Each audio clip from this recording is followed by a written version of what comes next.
Hey everyone, today we're going to be checking out some of the best looking upcoming new PC games that are releasing this month, June 2021. Lots of interesting new things here to look forward to, some of which I've been anticipating for a while, but others that I wasn't even aware of until putting this video together. All around, I got some pleasant surprises. There's a good variety of genres here as well, which I really appreciate. And just in general, this looks to be a pretty interesting month for new PC games, so let's just go ahead and jump right into it. Starting off on June the 1st, we got a few games releasing this first day of the month. First, there is Necromunda Hired Gun. This is a fast-paced indie single-player FPS set in one of Warhammer 40k's most infamous cities. This looks to have some pretty frantic gameplay from the footage I've seen. It actually reminds me a lot of those recent Doom reboots, but apparently on a smaller budget and likely also a smaller scale. So you play as this bounty hunter. You'll be going out on missions, taking out targets, then collecting your payment, and using this to upgrade your arsenal and chase down more dangerous marks. Now, when you're out on missions, you'll have to be fighting off these hordes of enemies in these various environments that have a variety of levels and different areas to explore, and you'll be taking out these enemies using an assortment of over-the-top weapons. So there's basics like assault rifles and pistols, but you've also got launchers, gravity weapons, and your trusty power knife. You also rely on your best friend, this cyber mastiff, who has his own set of customizable augments, and he will help you quickly take down individual targets. And just in general, the game looks to have a focus on speed and movement with things like wall running and grapple hooks that'll let you zip around the environments. This also plays into the game's emphasis on exploration and secret hunting. You'll be searching around the various levels looking for new weapons, items, currencies, and armor. There'll be various upgrades and customization for you to do to yourself, your dog, and your weaponry. There's also the city hub, which is where you're going to get your bounties,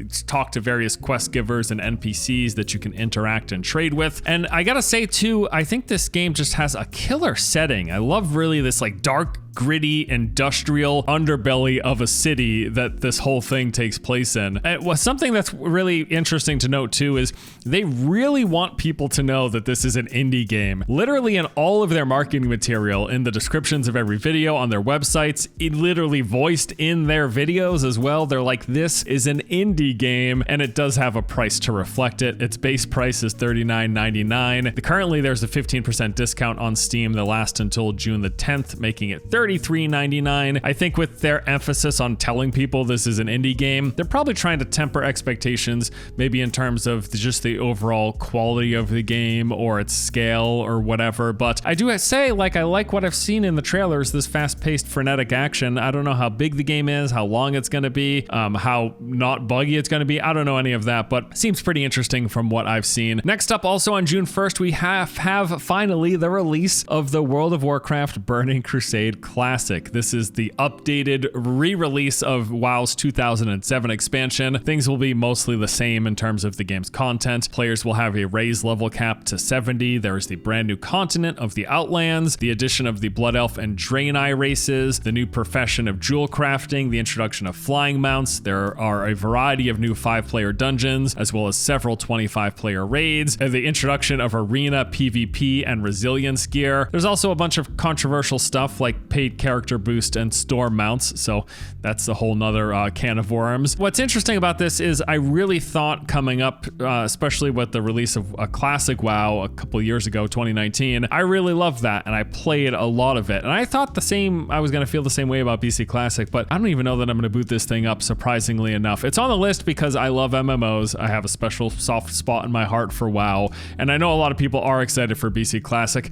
I actually think, though, I might not even touch it. It's very surprising. Trust me, I'm as surprised as you might be. I really thought I was going to dive into this thing, but regardless, it is launching on June the 1st. It's also worth noting there's nothing to buy, there's no box price. You only need an active WoW subscription to gain access to Burning Crusade Classic. And since we're talking about MMOs, let's move on to the next thing coming out on June the 1st, which is the Blackwood DLC chapter for the Elder Scrolls Online. So this whole year of updates is called the Gates of Oblivion. It includes 3 small DLC packs and then 1 major chapter update. The first DLC pack that's already out was called Flames of Ambition. This added a couple new dungeons as well as some new items and things like that. But this big chapter launching on June the 1st is called the Blackwood chapter, and this is the major honking update of the year. So it adds the brand new zone of Blackwood, where you can explore from the walls of the Imperial City of Leyawiin all the way to the murky bogs of Shadowfen. There's a new main story quest line where you uncover this Daedric plot. There's a new companion system. These are characters that can fight alongside you. There's a 12-player trial, the Rock Grove, new world events, the Oblivion portals, a bunch of brand new delves, public dungeons, world bosses, and side quests. All of this, actually some of my favorite aspects of ESO. I just love going around and exploring the delves and the public dungeons.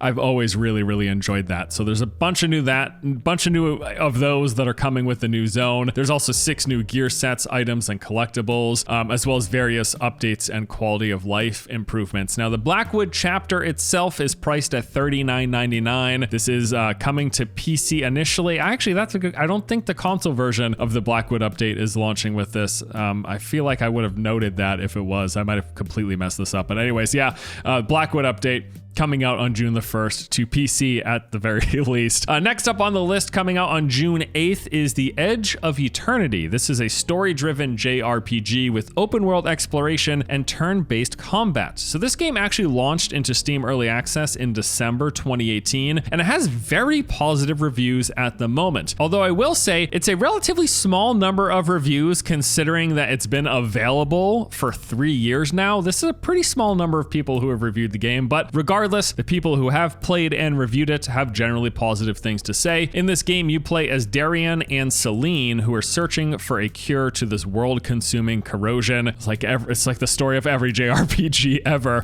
So the game has a big open world to explore. There will be numerous zones and biome types. You also have mounts to move around and fast travel portals. And when you engage an enemy, it then swaps from this like 3D exploration to turn-based hex grid battle system. So you can have up to 6 characters in your party, and you'll place them in various positions based on their strengths. Generally speaking, tanks in the front, healers in the back. And now, like many turn-based JRPGs, when you're in combat, you'll be swapping between your characters, choosing from an assortment of attacks and spells that you can use on your enemy or use to aid your allies. There'll be weapons and gear to collect. You can upgrade and progress your characters through this crystal enhancement system that improves their stats, as well as unlocks special spells and attacks. And in general, they say that Edge of Eternity offers over 40 hours of gameplay with 7 story chapters, 5 dungeons, 14 bosses. There's over 40 skills to master and 120 items to craft. So the full launch of the game, like I said, it's been in Steam Early Access for a couple of years, but the full launch, it's coming to PC on June the 8th. It's currently priced at $29.99, and there will be a console version of this game coming out in Q4 2021. Next up on June 8th is the release of Chivalry 2. This is a first-person medieval combat game, and it is the sequel to the hit original that came out in 2012. Personally, I played a ton of that first game, and I really enjoyed it. This was a super good fun with friends, and I've got some really good memories from playing Chivalry. I'm not so sure how I feel like a medieval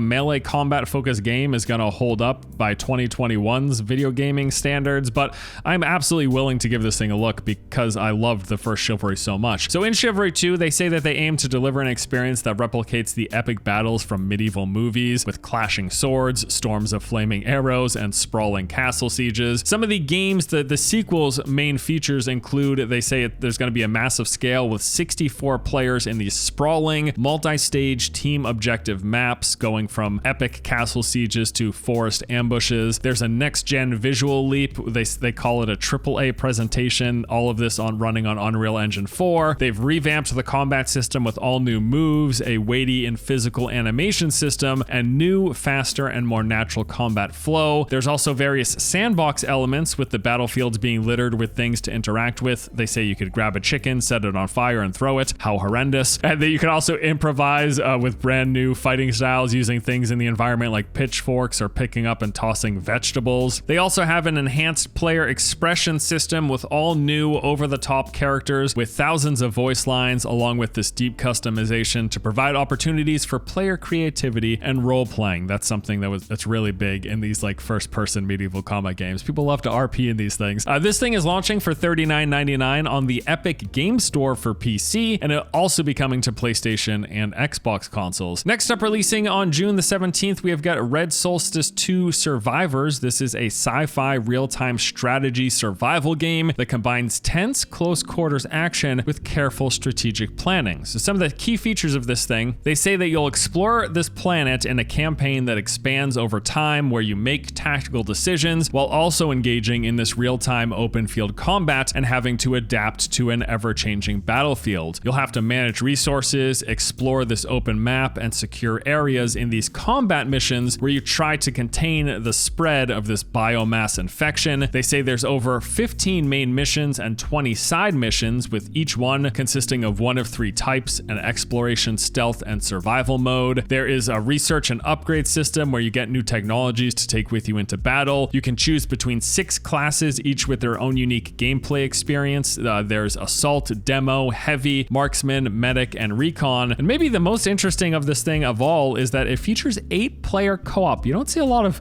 8-player co-op games, but yeah, you can join in campaigns and combat missions with up to 7 other players. Now, I actually couldn't find a price on this game, which is very odd given that it launches in just a couple of weeks, although you can currently add it to your wish list on Steam. I have absolutely no idea how much this thing will cost. My guess looking at it is maybe it's like a $40 game or something like that. I guess we'll see in a couple of weeks when it launches. Moving on, coming out on June 22nd, we have got D&D Dark Alliance. This is a third-person action RPG set in the Dungeons & Dragons universe. It features 4 playable characters that function as different classes with their own skills and playstyles. There's the Warrior, Barbarian, Ranger, and Rogue. Now, being an action RPG, it features an action combat system with every class having access to a heavy and light attack, 2 active skills, an ultimate. You can block, dodge, and parry. There are special combos and like directional attacks. There's guard breaks, executes, and team attacks. Seems to have a lot of the systems you expect from like a 3D action game. This is also a mission-based game, so there's going to be 21 total missions when this thing launches. You'll select a mission, it'll have a main objective, and then basically you move from one combat arena to another, fighting large groups of enemies, powerful elites mixed in. You'll have to dodge various traps and platform in certain areas. Most of the time, this whole thing culminates with a boss fight at the very end. Now, you're going to have a main objective that you'll be moving towards to progress forward, but also there'll be a ton of optional objectives and side areas beyond the main path, and you can do things like find these unique NPCs, destroy enemy weapon racks, and all of these bonus activities and side areas will give you more items and bonus rewards. There'll also be various environmental puzzles and collectibles for you to try to find. The game features a rest mechanic in proper D&D fashion. You can take a short rest, which will create a checkpoint, refill consumables, remove loot bonuses, and also respawns all enemies in the area. Or you can decide to take no rest, which is actually going to give you a multiplier that increases the loot rarity, letting you push forward to try to get better rewards. There's over 30 different enemy types, from goblins to gnolls, frost giants, beholders, and dragons. These will come in multiple variants with a variety of abilities and attacks that they can use. The game is also about collecting loot. There are slots for weapons, armor, and trinkets. And then lastly, this is also a co-op game. You can have groups of up to 4 with 1 player of each of the 4 characters, and being a group game with co-op stuff, there's also combo attacks that you can players can perform together. This game is priced at $59.99, coming to the PC, of course, but also PlayStation and Xbox consoles. Next up on June the 24th, we've got the release of Roguebook. This is a roguelike deck builder from the developers of Faria and Magic the Gathering creator Richard Garfield. So this is a single-player game where you build a team of 2 heroes, put together synergies between cards, relics, and abilities, and unleash powerful combos to try to defeat your enemies and progress through various chapters of the game. So the game features 6 hero pairs where you choose 2 to start a game. Each hero has their own collection of over 50 cards, as well as personal relics and a unique skill tree, and you'll have to try to maximize synergies between the 2 heroes you choose. Like, for example, the hero in the front is actually going to protect and take all the damage to the hero in the back. You can switch the position of those heroes and try to combine the strengths of their cards, skill trees, and relics to unleash those powerful combos. It is a deck building game as well, so there's over 200 cards to assemble as the game progresses. You'll upgrade your cards through these special gems, as well as collect relics that can have really cool effects. The whole whole thing takes place in this procedural world, so the map itself is procedurally generated, which is going to give you a brand new challenge every single run, and it's composed of these hexagonal tiles that you can use various magic inks to kind of reveal the surrounding areas and decide where you want to go next. In your adventures, you'll encounter various merchants, travelers, ruins, and quests, and of course,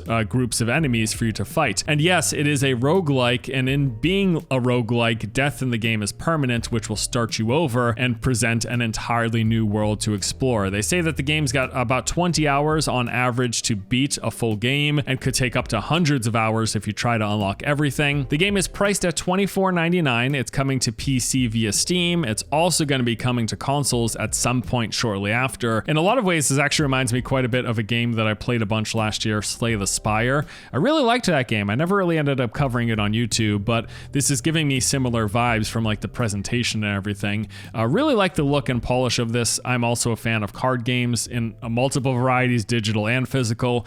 So this one's pretty cool. I'm definitely keeping my eye on Roguebook. Next up on the list, we have got Scarlet Nexus. This game comes out on June the 25th. It is an action role-playing game from Bandai Namco. It features a dual story where you begin your adventure as one of the two main characters, and their different experiences actually interweave with each other, with the full story being revealed once you've seen both sides. So some of the features that they've listed for this game, they say that this features kinetic psychic combat. You'll use these psychokinetic abilities. The world around you kind of becomes your own weapon as you can lift, break, and throw pieces of the environment to build your attack combos and take out your enemies. They say you have to exterminate the others, these deranged mutants that descended from the sky, highly resistant to conventional attack methods and defenses. Tormented by the constant pain of their mutation, they seek brains of living organisms to calm their madness. Bandai Namco comes out with the weirdest shit, but I appreciate it. I do. And then finally, their final highlight for this game is they say you can discover a brain punk future, explore and protect a futuristic Japanese landscape that combines inspirations from classic anime and Western science fiction. I feel like this game is so out of my league.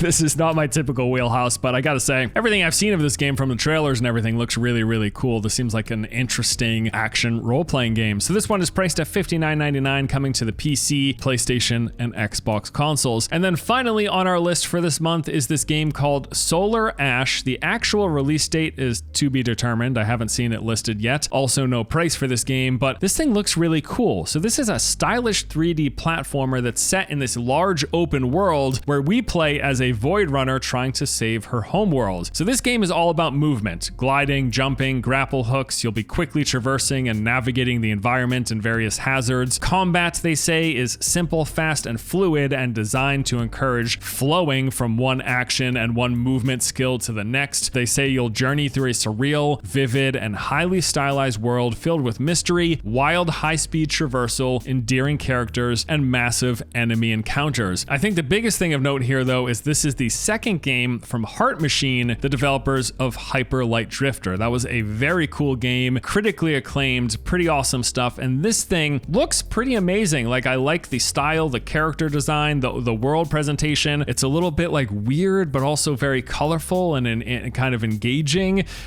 Really like it. I think it looks really neat. So this one's coming to the Epic Game Store for PC. It's also coming to PlayStation consoles, but like I said, there's no price and there's no set release date at the moment. But anyways, that's the list. Those are the 10 best looking PC games coming out this month. Maybe I'll make this a regular thing. We'll see what you guys think of it. I tried to do enough research to at least sound coherent when I was talking about these games. I think the one game that I'm probably most confused about, though, is Scarlet Nexus. I've got no freaking clue what the hell's going on, but you know, it's an action role-playing game from Japan, so you probably know what to expect, right? But yeah, that's it for my list. Thank you all so much for watching. Hope you guys enjoyed this video with the top 10 games coming to PC in June 2021. As always, appreciate your support. Thanks for watching. I'll see you guys in the next one, right? Take it easy.